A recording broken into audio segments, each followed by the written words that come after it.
नमस्कार, स्वागत है आप सभी का न्यूज़ 1 इंडिया देख रहे हैं आप और मैं हूं आपके साथ कृतिका। देवभूमि की तमाम खबरों के साथ बुलेटिन की शुरुआत करेंगे। G20 की बैठक को प्रतिबंधित संगठन सिख फॉर जस्टिस के मुखिया गुरपंतवंत सिंह पन्नू ने धमकी दी है और कहा है कि आयोजन स्थल के आसपास खालिस्तान के झंडे लगा देंगे।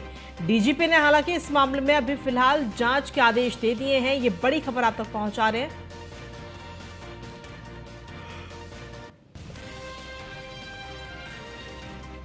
तो उत्तराखंड डीजीपी अशोक कुमार ने जांच के आदेश फिलहाल इस पूरे मामले पर दिए हैं।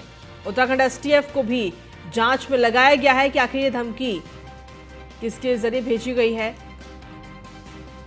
तो G20 की बैठक को लेकर एसएफजे की तरफ से ये धमकी दी गई। सिख फॉर जस्टिस, जो लोग खालिस्तान का समर्थन करते हैं, उनकी तरफ से ये धमकी दी गई है।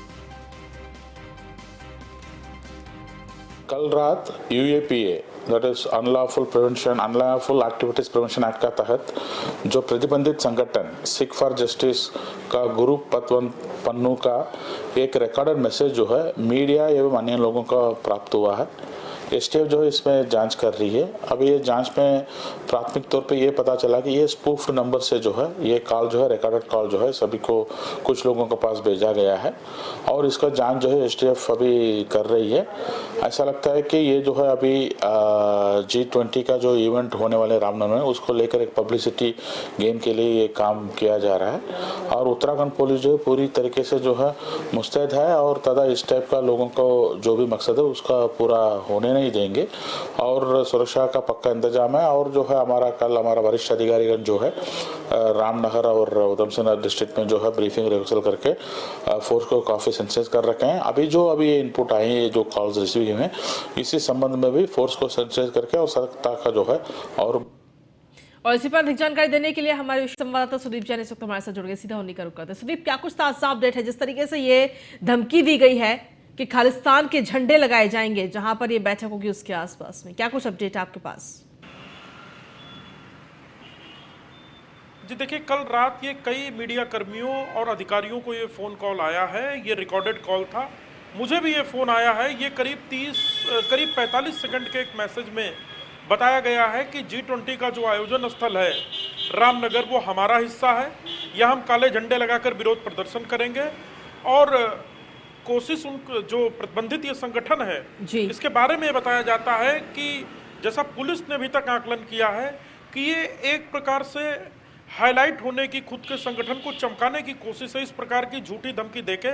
हालांकि इस धमकी के कॉल के बाद एजेंसियां और अलर्ट हुई हैं क्योंकि कई विदेशी मेहमान भी आ रहे हैं। करीब 70, कुल 100 का जो डेलीगेशन है उसमें 70 लोग विदेशी नागरिक हैं, विदेशी मुल्क के हैं।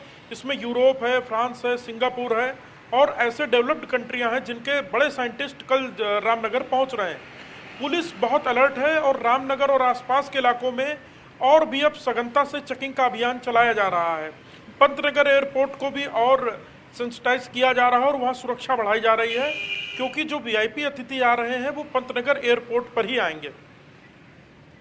ठीक है, आप लगातार बने रहिए सुदीप, आगे भी आपसे अपडेट्स और जानकारियां लेंगे। और चलिए बुलेटिन में आगे बढ़ेंगे। उत्तराखंड के रामनगर में 28 से 30 मार्च तक होने वाले G20 समिट का खालिस्तान समर्थकों ने विरोध तेज कर दिया है। यहां तक कि उत्तराखंड के मुख्यमंत्री पुष्कर सिंह धामी को भी धमकी दी गई है कि उत्तराखंड में उनके संगठन से जुड़े लोगों पर केस दर्ज न किया जाए। इन कॉल्स की जांच के लिए डीजीपी अशोक कुमार ने एसटीएफ को लगाया है। वहीं मुख्यमंत्री पुष्कर सिंह धामी ने कहा कि व्यवस्थाओं को चाक चौबंद करने के लिए सरकार की ओर से लगातार समीक्षा की जा रही है जिससे किसी प्रकार की कोई अप्रिय घटना घटित न हो। मुख्यमंत्री ने प्रधानमंत्री नरेंद्र मोदी का भी आभार व्यक्त करते हुए कहा कि उत्तराखंड को G20 की मेजबानी करने का मौका मिला जिससे उत्तराखंड को भी अलग पहचान मिलेगी।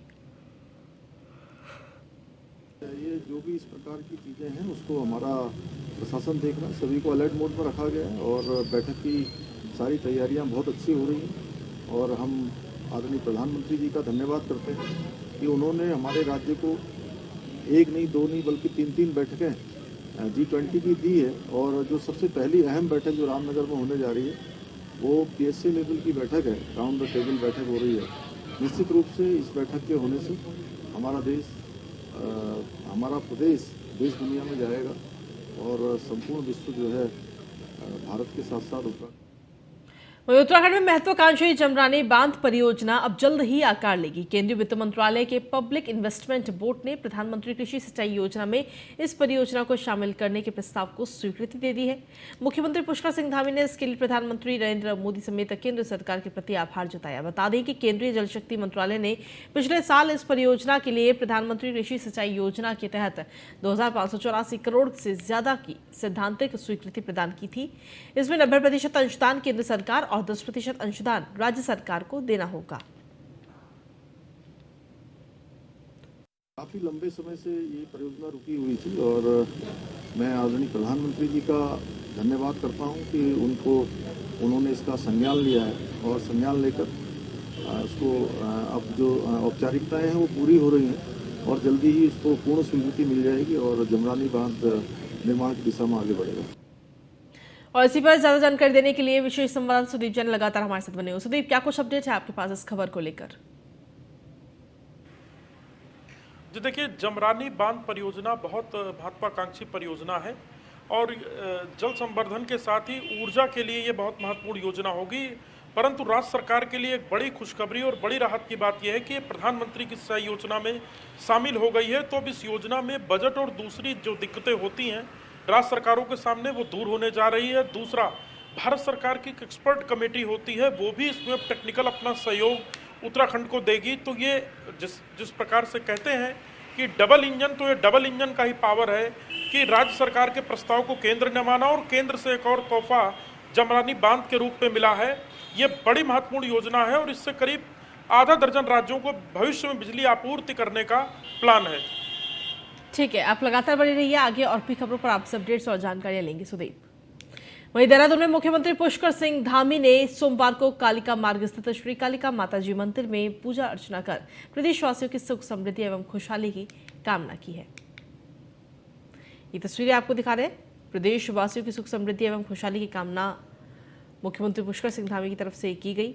मां कालिका माताजी मंदिर में दर्शन पूजन करने के लिए मुख्यमंत्री पुष्कर सिंह धामी पहुंचे थे।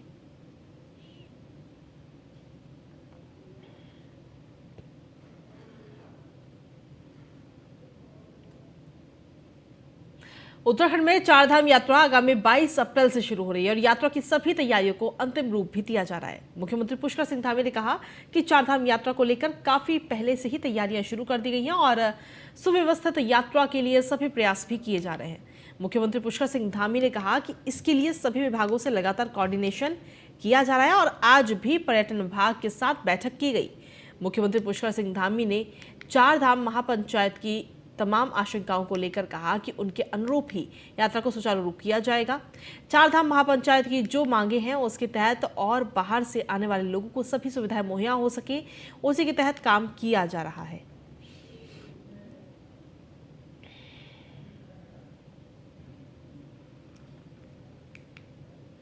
चारधाम यात्रा को लेकर हमारी सभी तैयारियां ऑलमोस्ट इस बार बहुत पहले ही हमने शुरू कर दी है। जो चारधाम की तैयारियां हमारी अंत में आकर होती थी वो इस बार हमने जनवरी माह से और मैं कहूँ तो नवंबर माह से ही, जैसे ही कपाट बंद हुए थे उसके तुरंत बाद ही हमने करना प्रारंभ कर दिया था। और आज भी इसको लेकर सभी विभागों के लिए, मुख्य रूप से पर्यटन विभाग और अन्य विभागों के साथ कोऑर्डिनेशन करने के लिए आज प्रातःकाल भी हमने बैठक करी है। और जो महापंचायत के लोगों की संख्या है या जो भी उनका जो सोच है, उसी सोच के अनुरूप हम लोग यात्रा को संचालित करेंगे। चारधाम यात्रा और ताजा अपडेट देने के लिए विशेष संवाददाता सुदीप जैन हमारे साथ बने हुए लगातार। सुदीप, क्या कुछ अपडेट्स है आपके पास में चारधाम यात्रा को लेकर? जी बिल्कुल, देखिए चारधाम यात्रा को लेकर आज एक बड़ा निर्णय हो सकता है। शासन और पर्यटन विभाग ने कुछ नियम बनाए थे। मसलन धामों में जो धारण क्षमता है, यानी प्रतिदिन धाम में कितने लोग दर्शन करेंगे, कितने लोगों की एंट्री होगी, इस पर एक राइडर लगाया गया था और उस संख्या का निर्धारण किया गया था। परंतु बीते दिनों जो महापंचायत है चारधाम की, ट्रांसपोर्ट ऑपरेटर और होटल स्वामी, उन्होंने विरोध दर्ज कराया कि साहब 6 माह में एक दफ़ा चारधाम यात्रा आती है और इस पर भी रोक लगेगी तो जीवन यापन और आर्थिकी पर संकट होगा। मुख्यमंत्री ने करीब इनकी मांग मान ली है। जो हमारी जानकारी है, सिर्फ केदारनाथ धाम को छोड़कर अन्य धामों में जो धारण क्षमता है, जो पर डे श्रद्धालुओं की संख्या का राइडर लगाया गया है, वो हटाया जा सकता है। अभी ये बैठक चल रही है, माना जा रहा है दोपहर बाद या शाम तक इसकी आधिकारिक जानकारी भी आ जाएगी। ठीक है, शुक्रिया तमाम जानकारी देने के लिए सुदीप। वहीं देहरादून में यातायात की सबसे बड़ी समस्या आड़त बाजार और सहारनपुर चौक का ट्रैफिक दबाव कम करने के लिए पूरे बाजार को शिफ्ट करने की बड़ी तैयारी एमडीडीए के नए वीसी वंशधर तिवारी ने कर ली है। व्यापारियों की सहमति के साथ ही बाजार को स्थापित करने के लिए स्थान भी चिन्हित कर लिया गया। वीसी एमडीडीए वंशधर तिवारी ने बताया कि व्यापारियों की सहमति के साथ नए स्थान का चयन कर लिया गया है और एक बड़े रीडेवलपमेंट प्रोजेक्ट के तहत जल्द ही ये प्रोजेक्ट पूरा करने के साथ ही ट्रैफिक का दबाव भी खत्म होगा। मुख्य सचिव महोदय के द्वारा इस संबंध में निर्देश दिए गए थे कि ट्रैफिक जाम की समस्या को देखते हुए आड़त बाजार को शिफ्ट किया जाना है। उसके लिए हम लोगों ने हरिद्वार बाईपास रोड पे ज़मीन भी चिन्हित की है। फिर उसके बाद सर्वे किया हमने, सर्वे करके लगभग 200 से थोड़ा ज़्यादा लोग चिन्हित हुए हैं। फिर हमने कल बैठक भी रखी थी कि अगर आड़त बाजार को हम शिफ्ट करते हैं तो जो व्यापारी हैं जिनको शिफ्ट किया जाना है उनकी बातों को भी सुनना, उनके विचारों को जानना भी ज़रूरी था। तो उसके लिए हमने बैठक किया, कल विस्तृत चर्चा हुई और वो लोग सहमत भी हैं जाने के लिए। और भी जो उनकी समस्याएं थी या जो आशंकाएं थी, सीवरेज है वो बनाना है, लाइट का है, कुछ कॉमन फैसिलिटीज़ हैं वो डेवलप करनी है, तो हमारा काम चल रहा है। वो एक बार बना करके इन लोगों को उसका भी प्रस्तुतिकरण दिखा देंगे। फिर उसके बाद जो हमारी पुनर्वास नीति कहें या विस्थापन नीति कहें उसको हम लोग बनाएंगे। फिर यहाँ आवंटन करेंगे और वहाँ पे सड़क को चौड़ा करेंगे। ऐसा मैंने कहा कि अभी हमारा उसका डीपीआर और ड्राइंग डिजाइनिंग बनने का काम चल रहा है, तो एक हफ्ते में जैसे भी बन जाएगी फिर हम एक अंतिम निर्णय पर पहुँच सकेंगे कि वो कितना उसमें खर्च आएगा। और पूरा जो काम है वो प्राधिकरण के द्वारा ही किया जा रहा है, मीडिया के द्वारा किया जा रहा है। और जो विस्थापन है उसके लिए हम लोग एक नीति बना रहे हैं। जब हम ये तय हुआ है कि हम यहाँ पहले आवंटित कर लेंगे, उसके बाद ही वहाँ दोस्तीकरण। 31 मार्च को देश के गृह मंत्री अमित शाह हरिद्वार दौरे पर रहेंगे, जहां वो उत्तराखंड सहकारिता विभाग के कार्यक्रम में शिरकत करते हुए नजर आएंगे।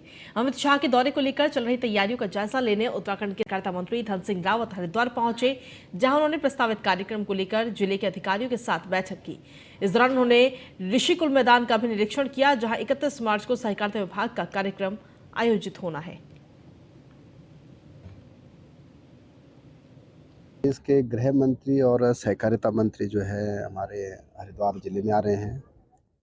और बड़ी बात यह है कि देश का पहला राज्य उत्तराखंड है जो कि अपने पैक्स कंप्यूटराइजेशन करने का जब हमने निर्णय किया था तो तब हमने देश के गृह मंत्री जी को देहरादून बुलाया था। और आज खुशी की बात यह है कि उसकी लॉन्चिंग उस समय हुई थी और अब हमारी 670 जो समितियां हैं, बहुउद्देशीय साधन सहकारी समितियां, उनका 100% जो है पैक्स कंप्यूटराइजेशन हो गया है। और उसके लोकार्पण के लिए हमने गृह मंत्री जी से निवेदन किया था, तो 31 तारीख को इसका लोकार्पण करने वाला। लोकसभा से राहुल गांधी की सदस्यता रद्द किए जाने पर कांग्रेस नेताओं का गुस्सा सड़क पर फूट पड़ा है। नगर के शहीद स्मारक के सामने कांग्रेस कार्यकर्ताओं ने नगर अध्यक्ष महावीर सिंह खरोला के नेतृत्व में झंडा मैदान में उपवास करते हुए बीजेपी सरकार के खिलाफ जमकर नारेबाजी की।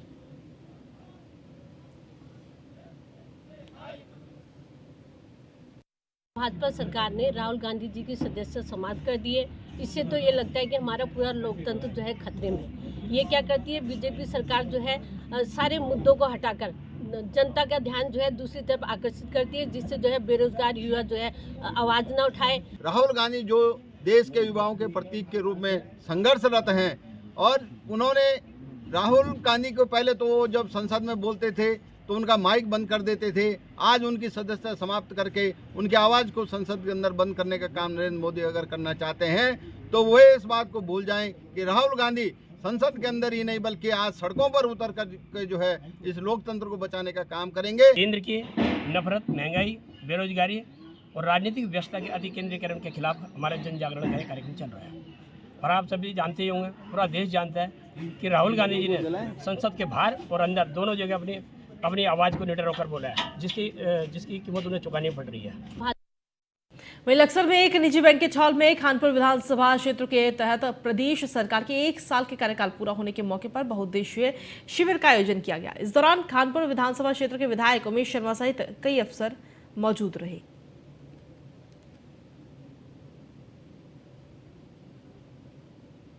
सरकार के निर्देशन पर सरकार का 1 साल पूरा होने पर आज खानपुर विधानसभा क्षेत्र का जो बहुउद्देशीय शिविर और स्वास्थ्य शिविर का यहाँ पर आयोजन किया गया है। और इस कार्यक्रम में जो विभागों के स्टॉल लगे हैं, जिसमें विभाग द्वारा संचालित सभी योजनाओं का और सुविधाओं का लाभ दिया जा रहा है। और यहाँ पे मेडिकल कैंप भी लगाया गया, जिसमें सभी प्रकार के टेस्ट यहाँ पे हो रहे हैं, सभी प्रकार की ओपीडी देखी जा रही है और सभी जो पेशेंट यहाँ पर आ रहे हैं उनका चेकअप किया जा रहा है। कल एक लक्सर विधानसभा का शिविर भी युवराज पैलेस लक्सर में होना है। उसमें एक विशेष है, उसमें दिव्यांग व्यक्तियों के प्रमाण पत्र भी निर्गत किए जाएंगे। सरकार अपना बखान करती है, कोई भी अपनी आलोचना स्वयं नहीं करता, आलोचना जनता करती है, आलोचना विपक्ष करता है। और मैंने मंच से सरकार की सराहना भी की है और सरकार के जहां पर कमी रही है वहां आलोचना भी की है। और जो लोग खानपुर के विकास में बाधा कर रहे हैं, जो लोग खानपुर के विकास में अड़ंगे अड़ा रहे हैं, मैंने उनको भी चेतावनी दी है कि रोक सको तो रोक लो। खानपुर का विकास तो होके रहेगा। खानपुर की जनता ने तय कर लिया है कि 20 साल में जो इस खानपुर विधानसभा का शोषण हुआ है वो अब आगे होगा नहीं। विकास हो रहा है, ये सबको पता है, बड़े काम भी हो रहे हैं। कभी किसी ने सपना देखा था कि लक्सर से बाईपास बनेगा और सोलानी तक जाएगा? सपने में भी किसी ने सोचा था? किसी को इस बात का ख्याल भी आया था कि ऐसा भी काम कराया जा सकता है? मैंने कराया 1 साल के अंदर। किसी ने सोचा था कि उपजिला अस्पताल बनने के लिए यहाँ प्रस्ताव जाएंगे, उपजिला अस्पताल के लिए जमीन चिन्हित होंगी? मैंने जमीन चिन्हित कराई। किसी ने सोचा था कि गंगा पे बाणगंगा पे स्पर लगेंगे? मैंने सोचा, मैंने कराया। तो मैं जो सोचता हूँ वो मैं करता हूँ। और खबरों का सिलसिला न्यूज़ इंडिया पर यूं ही लगातार जारी। फिलहाल देवभूमि में इतना ही। नमस्कार।